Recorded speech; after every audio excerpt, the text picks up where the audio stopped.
Okay, let us open our Bible. It's the book of Jude. Last time, kita na natong verse 1, 2, and 3. And this time, natutunaw ang verse 4. Jude, verse 4. Pero ako lang yung sundan pagbasa sa verse 1.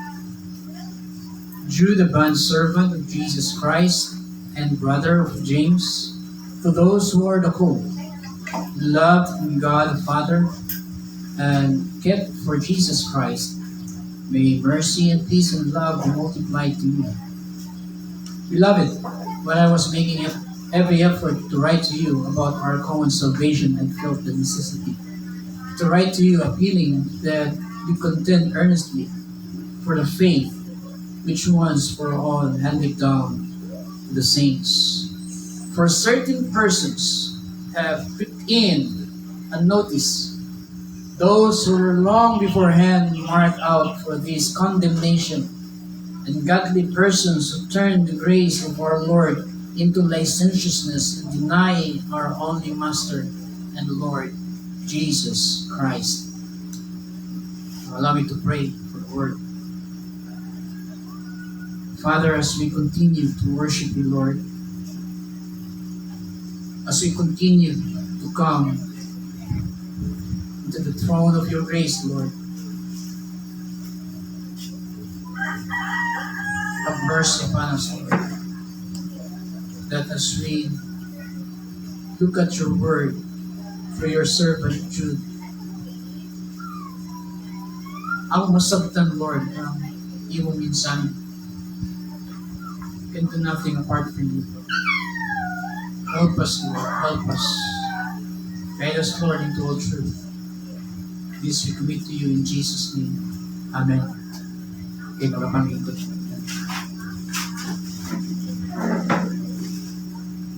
Now, ang ato ang focus sa verse 4, the descriptions of false teachers or false Christians. Again, ang ato ang focus, the descriptions of false teachers or false Christians. Now, yun pa sa kasagara, sakit kung traiduron ka sa imong higala. I don't know kung na-experience ba na ninyo na traiduron mo sa inyo ang gingon pa ninyo, akong best friend.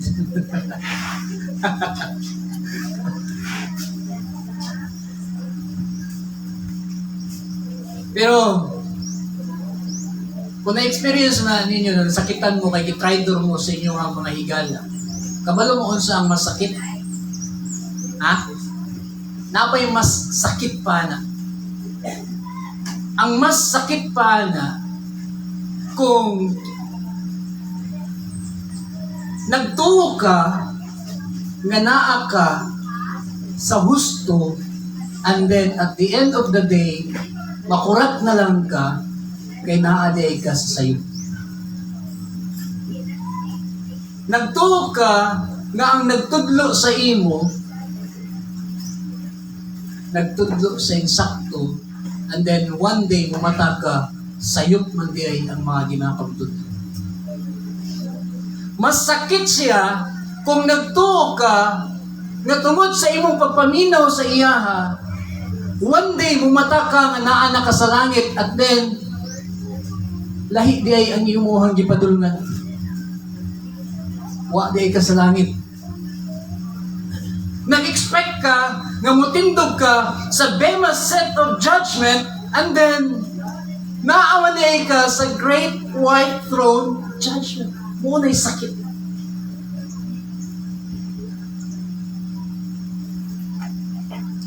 Makadumdum mo sa Matthew chapter 7. Iyon pa ni Lord Jesus, not everyone who says to me, Lord, Lord, will enter the kingdom of heaven, but he who does the will of my Father who is in heaven will enter. Verse 22. Many will say to me on that day, Lord, Lord, did we not prophesy in your name? And in your name cast out demons? And in your name perform many miracles? And then I will declare to them, I never knew you. Depart from me, you who practice lawlessness.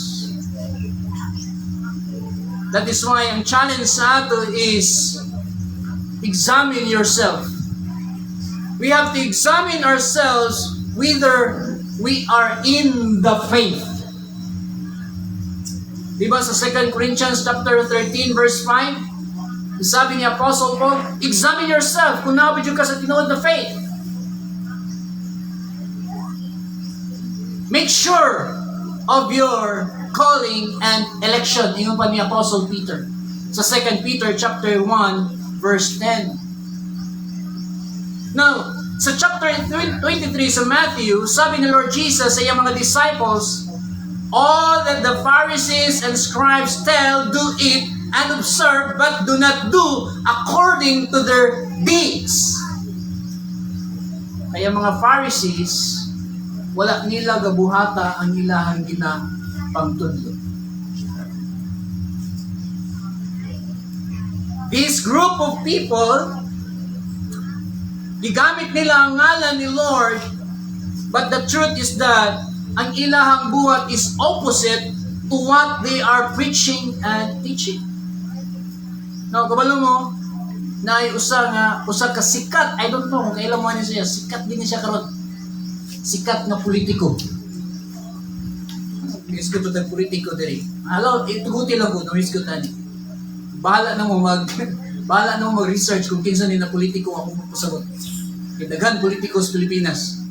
Pero kini nga politiko, viral ni siya, ano man. Tungod kay ilado ni siya, dili lang as politician, but as a pastor. And gani, nailawom ni siya sa usa ka dako kay nga organization. Pero kabalo mo si Shocking Zaya. Grabe kayo ka maluho. Bakos pay imo. Makapalit na kang house and lot. Sa bakos pa lang niya. Sa rilo pa lang niya, makapalit na kang house and lot.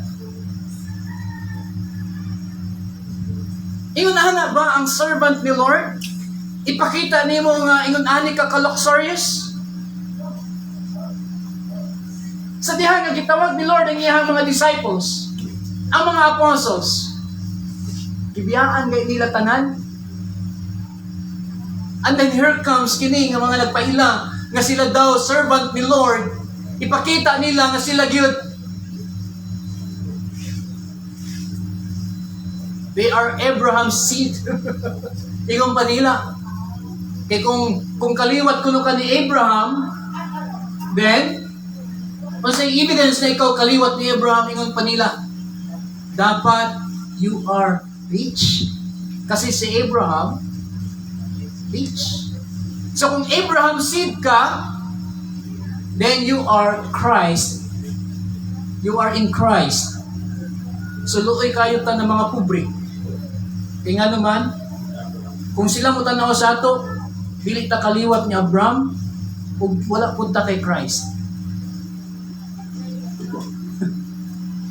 Mo nang uban, tungod kay mo na ginatudlo sa ila, mo nang naningkamot na pud sila madato. Kaya para lang ipakita nila na kami naagi kang Christ, ang mga tao nga naagi kang Christ, dapat maayo ang kahimtang. Mag-evangelize, naka-luxury. Di ba? Dili ito nag-evangelize, nag-backline, nag-chinilas.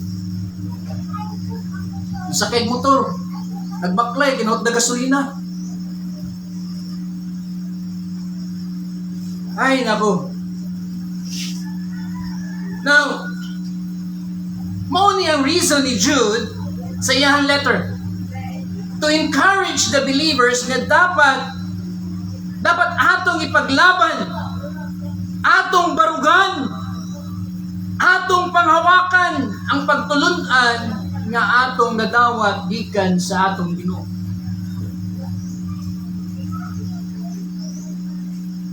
Another purpose is naghatag pud si Jude og warning sa church. Warning about false teachers. O dili lang false teachers but also false believers. Not all shepherds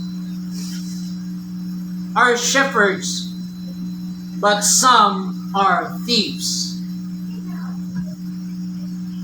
Dili tanan nagpaila nga sila shepherd, tinuod nga shepherd. Kaya ang uban sa ilaha, thieves. Not all are sheep, but some are wolves. Dili tanan nagpaila nga sila karnero, kay naay uban diha lubo. Ug mao ni ang atong isa-isahon karon pagtanaw kung giyon sa pag-describe ni Jude kini nga mga counterfeit church leaders and Christians. Now, ang katuyuan ani is that aron nga dili ta madani o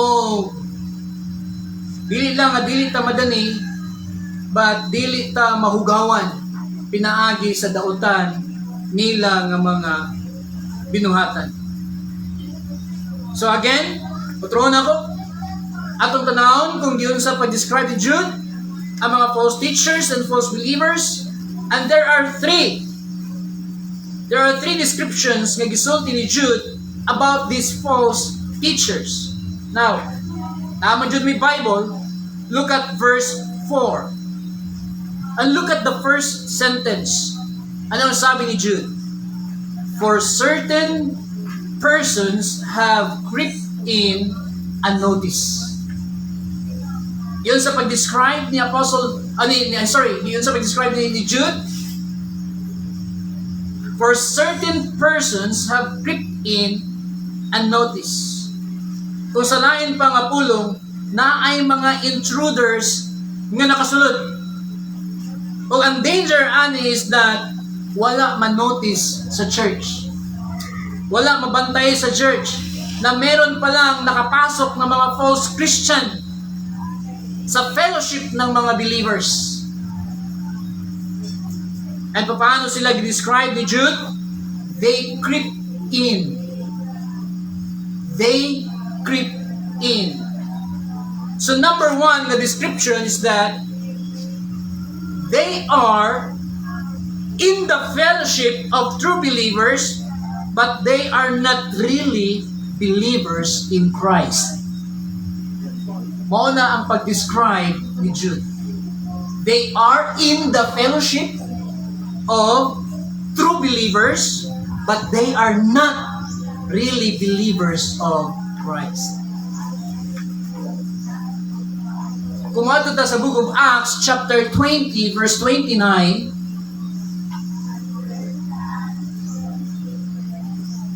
ingon pa din ang sabi ni Apostle Paul ngadto sa mga elders sa Ephesus, I know that after my departure, savage wolves will come in among you. Ano sabi ni Apostle Paul sa mga elders? Savage wolves will come in. So meaning, mo join din sila sa fellowship, sa mga believers. Now, sa Revelation chapter 2, there are 7 churches mentioned in a specific na book. The church in Ephesus, Smyrna, Pergamum, Thyatira, Sardis, Philadelphia, and Laodicea. These are the 7 churches mentioned in the book of Revelation. And sa diha nga nagbasa ko sa Jude, unsa gani sunod nga book sa Jude?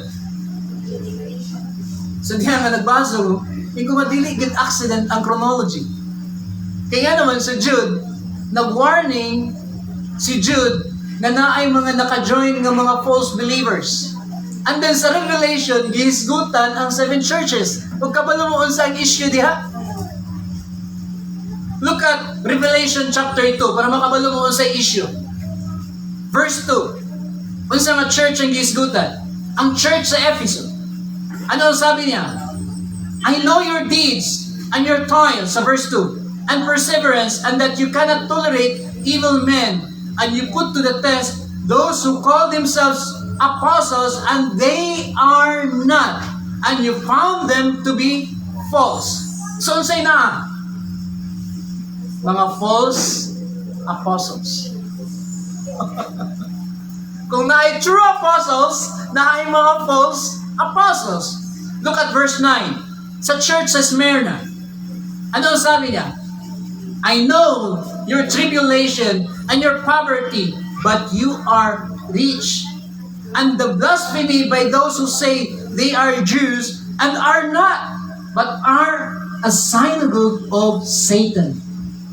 Kung sa'yo na sa church sa Smyrna, yan sa pag-describe. Na ay mga nagpailan na sila daw mga Jew, but they are in the synagogue of Satan. Look at verse 14 and 15. The church of Pergamum. But I have few things against you, because you have there some who hold the teaching of Balaam, who keep teaching Balak to put a stumbling block before the sons of Israel, to eat things sacrificed to what?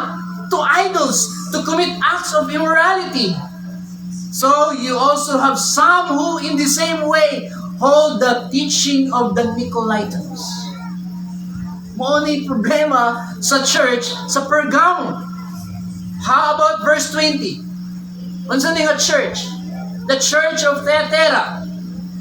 But I have this against you, that you tolerate the woman Jezebel, who calls herself a prophetess, and she teaches and leads my bond servants astray, so that they commit acts of immorality and eat things sacrificed to idols.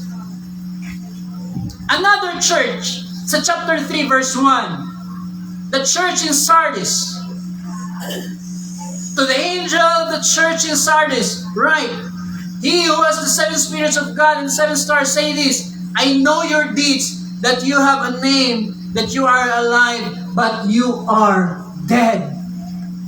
Naa sa church, abi nimo alive, but ang tinuod, they are dead. How about sa verse 15 and 16, sa Laodicea? I know your deeds, that you are neither cold nor hot. I wish that you were cold or hot. So because you are lukewarm, neither hot nor cold, I will spit you out of my mouth. So sa problem ani ng mga churches, na ay mga false converts, na ay mga false Christians, na ay mga false teachers. That is why mo ni ang warning sa atin. Be careful. And see to it na dili ikaw ni. See to it na dili ni ikaw. That is why gani sabi ni Apostle Paul sa 2 Corinthians, examine yourself kung naabil ka sa faith. Sa 2 Peter, sabi ni Peter, make sure kung gitawag bigay ka sa Ginoo, make sure kung elect bigay ka ni Lord. Yun ang sabi ng Bible. So Christians, we need to be vigilant. We should be discerning instead of ignoring. Christians, we need to be discerning instead of ignoring. So, maringon na, di ba? If you are a bank teller, di ba? Kanunay man ako naging example. If you are a bank teller, you should practice to know the truth bills. Para nga dili ka mailad sa mga fake na bills. So Christians, paano ka makabalo na ikaw tinuod yun? Dapat naa ka sa truth. And then nagkinabuhi ka, sumala sa truth nga imong gituuhan. Na-question nga ni Soban, ingon sila nga naman yun na sila diha nga sige lang hisgot doctrine. Dili pwede na sila diha mag-isgot og kanang mga topical. Ano kanunay gina sila doctrine. Napasensya mo, kay ngunana gid mi. We teach doctrine, why? Kay gusto namo na magkinabuhi mi sumala sa doctrine na gisulti ni Lord Jesus. So ang among practice is according to the true doctrine, the biblical doctrine. And then second, yun sa pag-describe ni Jude,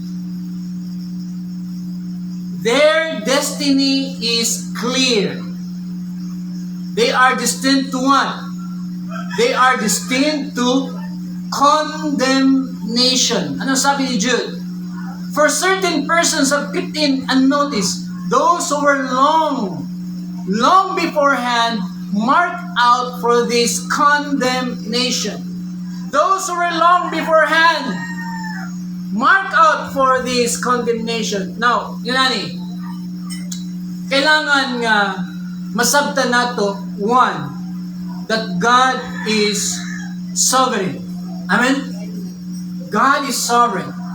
Romans chapter 9 verse 15, I will have mercy to whom I have mercy. I will have compassion to whom I have compassion.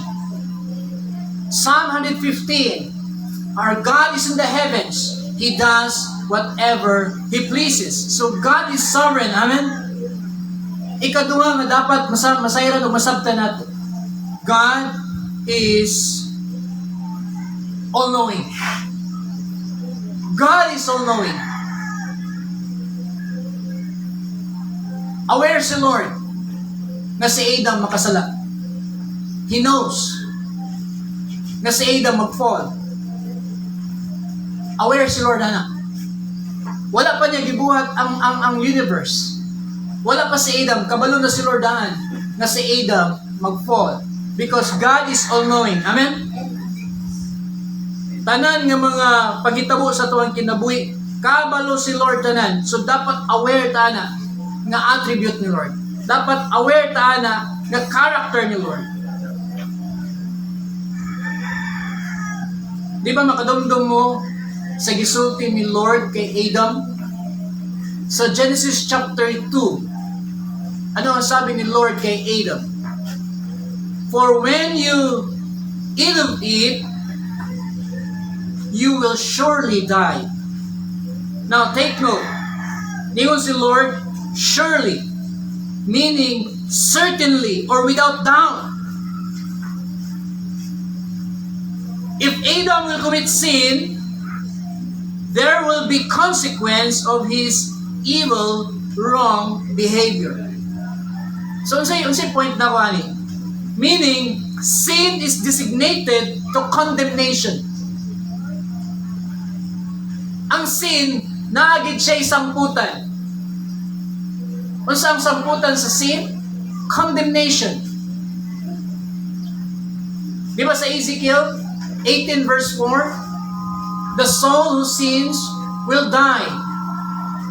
Sa John chapter 8, ano ang sabi ni Lord Jesus?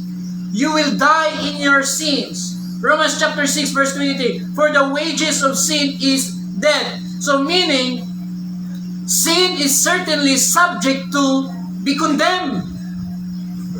Pero kabalo mo, kung balikan na itong sa Sunday school kaganya, Hebrews chapter 4 verse 3, kung sa itong amazing sa Hebrews chapter 4 verse 3, ang sabi dito, for we who have believed enter that rest, just as He said, as I swore in my wrath, they shall never enter my rest. Although His words were what?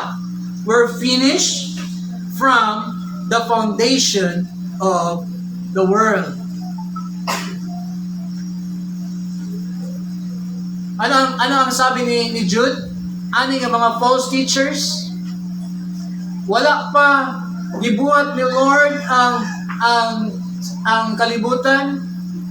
Certainly, kini nga mga false teachers, they will be condemned. Sin is subject to condemnation. Sinners, na magpadayon nga sinners, will be subject to condemnation. Kaya gani, dapat ang Christian, iahagi ng pamalandungan. Unsay sangputan sa sin o sa padayon nga pagbuhat o sin. And then ikatulo, ano ang sabi ni Jude? Ikatulo na description.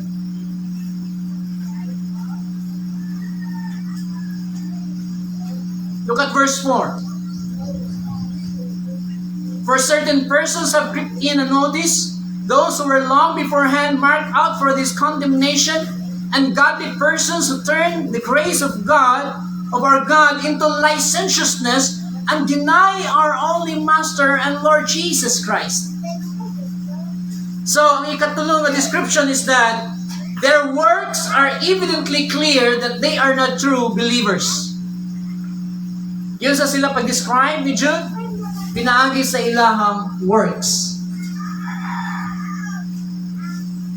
1. Ungodly persons who turn the grace of our God into licentiousness. 2. Deny our only Master and Lord Jesus Christ. Now, let's go to Matthew chapter 7, beginning sa verse 15. Ano sabi ni Lord Jesus? Matthew chapter 7 verse 15. Beware of the false prophets, for they come in sheep's clothing. Unsa daw ang mga false prophets? They come in sheep's clothing, but inwardly they are, yun sa pag-describe, dangerous wolves, ravenous wolves, ferocious wolves. You will know them by what? You will know them by their fruit. You will know them by their fruits. Ano sabi ni Lord Jesus? A good tree bears good fruit, and a bad tree bears bad fruit. A good tree cannot bear bad fruit, and a bad tree cannot bear good fruit. So, klaro ang evidence sa mga gitawag nato nga false teachers and false Christians. Sa unsa nga pamagi? Pinaagi sa ilahang works. Pinaagi sa ilahang fruits. Now, morning. If klaro ang description may tungod sa mga false Christian, klaro po ang description may tungod sa mga believers. Amen? So again, we have to examine ourselves. Examine yourself. Kung pasok ba taan nga description or dito ta sa description sa mga false. Look at John chapter 10. Ano sabi ni Lord Jesus? My sheep hear my voice, and I know them. 1. Unsa ang character sa true believer? Follow. Isa lang i-follow. Si Lord Jesus. Unsa yun ni Apostle Paul sa 1 Timothy chapter 4. In the last days, many will abandon the faith and follow deceiving spirit. Kaya ang tinuod na Christian, dili niya i-follow ang deceiving spirits, ang iyang i-follow si Lord Jesus. Amen? Ikadua, my sheep, they follow me. And then, ano pa? Ha? Ano pa ang sabi niya sa verse 10? Verse 27. My sheep hear my voice. My sheep hear my voice. Hindi lang na nag-follow, but wala sila yung paminahon the voice of our Lord Jesus Christ. My sheep hear my voice. I know them. They follow. That is the identity. Umuna ang pag-describe ni Lord Jesus sa tinuod ng mga disciples. They listen to Christ and they follow Christ. Kaya nga sabi niya, I give them eternal life and they will never perish, and no one will snatch them out of my hand. For my Father has given them to me is greater than all, and no one is able to snatch them out of my Father's hand. Kung ang mga false teachers, they are subject to condemnation, ang mga true believers, they are subject to life eternal. And then last verse. Ano ang sabi ni Lord Jesus sa John chapter 15 sa verse 16? Ano ang sabi ni Lord Jesus? You did not choose me, but I chose you and appointed you that you would go and bear fruit, and that your fruit would remain, so that whatever you ask of the Father in my name, He may give to you.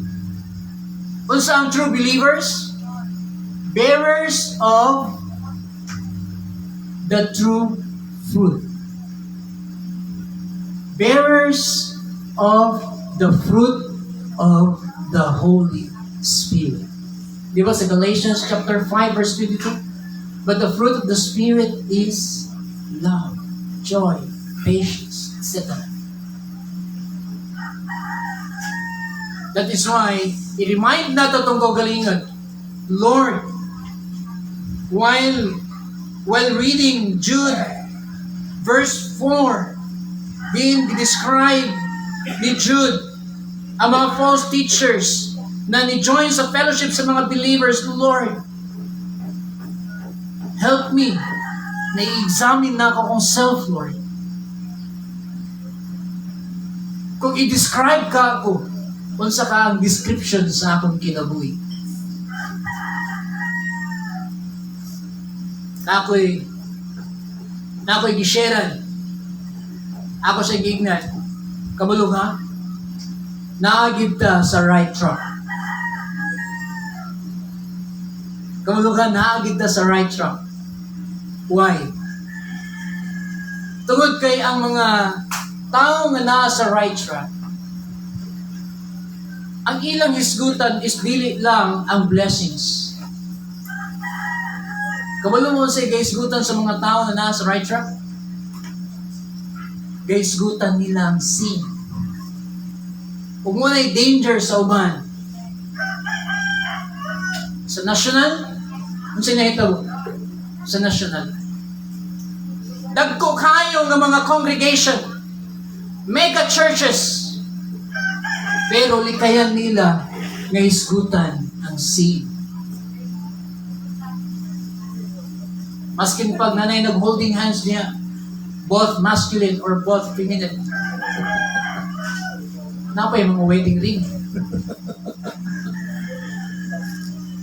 Dili nila isgutan ng sin. Ano na isgutan nila? God is a loving God.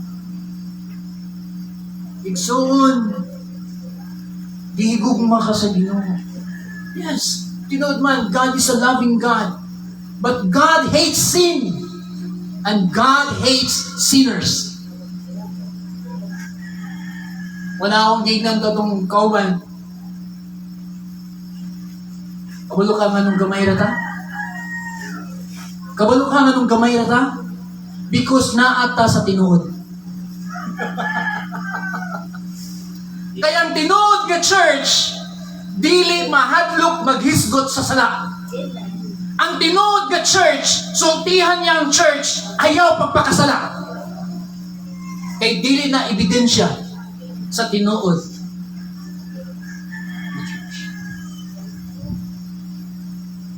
Ang tinuod nga church, nagbiya na sa sala. Ang tinuod nga believer, nagbiya na sa pagpakasala. Unang ayaw ka, base nun niya o gumban, bigon sila na, ay, gamay naman diha. Di man tama, mer, ilagay sila kanina. The more the, ngayon, sila raman diha. So, tingnan mo, sa ni Lord Jesus, enter into the narrow gate. For wide is the gate that leads to destruction, and many enter through it.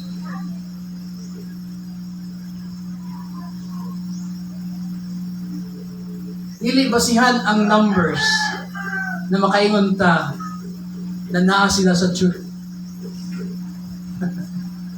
Dili basihan ang numbers. Usahay na yung mga tao, yun sila nga pila naman mo diha. I-challenge ka? I-challenge ka ba? Pila naman mo diha.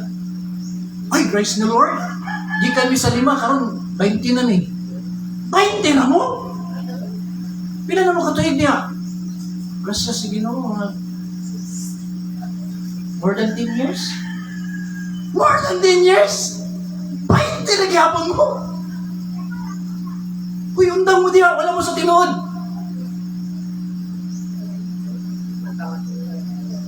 So para sa ilaha,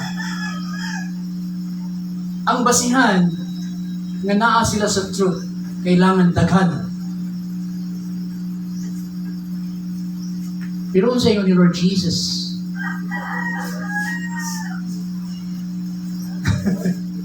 many enter not to sa way of destruction.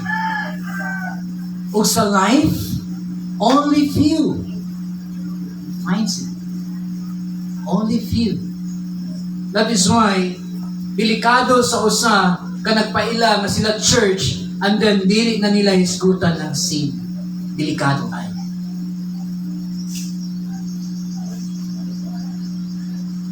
Walang diri sa ato. Dili ba sa tanang panahon na siguro nga sige tayo hisgut sin. Pero may hisgutan ng sin, especially nga ang mga students ng graduate sa seminary, kitagaan sila o discipline. Ano sa ang discipline nila? Expository. Expository. The more na i-expose in scripture, the more po ka ma-expose. Wala ka na ako. Kaya the more ang preacher nag-expose in scripture, the more po ka-expose ang nadya.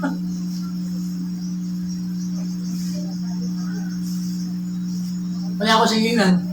Masalamat kita. Salamat na, Lord, idala mo sa right track. Salamat, Lord. Salamat nga kadunay na mo gakadunggan ang may tungod sa sana. Salamat nga kanunay na mo gakadunggan, Lord, ang pagtulunan may tungod sa paghukom. Munang kung moadto mo church, and then ang church ninyong fellowshipan, ang kanunay iskutan, more on blessings, how you become rich. I tell you, ato na lang ka o mga seminars may tungod sa corporation. Kaya wala sila kalainan. Wala sila kalainan sa mga corporations. Dili na church. Dili na church. Kaya mo ni ang church nga gisgutan sa scripture. Di ba si Jude? Klaro ang iyahang warning. Na ay mga false mini-join sa fellowship sa mga believers. Iyahang gi-describe. So, sa ang message sa ato, ani, we have to examine always ourselves. Examine yourself. And then, second, you need to be vigilant. Why? Kay kinira ba nga mga false teachers, kini nga mga false converts, muinganyo ra ba pod? Mudanira ba po? Imam sa ni Lord Jesus sa John chapter 10, the thief comes to what? To steal, to kill, and destroy. Wag nawala ang word nga to steal. He is not secret. Huwag mo niyang trabaho sa mga false teachers na nung join sila sa fellowship sa mga believers. Kay ilang i-rob, ilang i-snatch ang mga believers out of the true gospel. Pero kabalo mo sa ang promise ni Lord sa John chapter 10, kung sa tingin ni Lord Jesus Christ, no one will snatch them out of my hand. Amen? Kung tinuod kita na believers, mao ni ang atong security. No one can snatch us out of the hand of God. Let us all stand and let us pray. Lord, we praise your name and we glorify you, Lord. Thank you for reminding us, Lord, through the book of Jude about the descriptions, Lord, of false teachers and false believers. Reminding us always, Lord, to examine ourselves and to be vigilant. Tungod kay walay kalainan ang situation sa church karon o sa church before. The same situation, na ang threat, na ang attack, Lord, coming from the realm of false teachers. But Lord, laro po na nimuhang promise, sumala sa John 10. Ikaw mismo niyo, Lord, no one can snatch them out of my hand. And we glorify you, Lord. Tungkol sa mga puno, tungkol sa mga sala, we glorify you, Lord. Salamat sa mga kanunayan na pagpamuhat sa mga martir. All glory, Lord, belongs to you. In Jesus' name. Amen. Amen. Amen. God bless.